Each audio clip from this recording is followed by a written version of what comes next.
Siapakah 16 orang itu? Kena tunggulah Isnin nanti. Isnin minggu depan tau, 10 hari bulan November. Ada yang kata Drew McIntyre akan masuk join Gunther.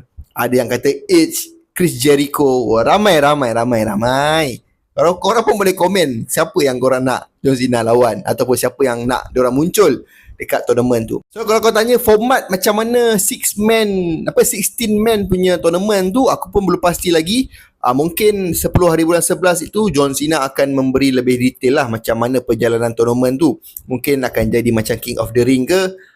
Dia mungkin tak akan, aku rasa dekat 10 hari bulan tu nanti akan sama ada John Cena akan announce macam mana dia punya format, ataupun main event itu adalah pembuka untuk tournament 16 man ini. Mungkin final match itu akan dibuat dekat Survivor Series ke kan. Boleh jadi juga. So apa pendapat korang tentang 16 man tournament untuk last ride John Cena ini? Korang rasa siapakah 16 orang itu dan siapa akan menjadi juara dan menentang John Cena di Saturday Night Main Event di Retirement Match John Cena? Comment in below.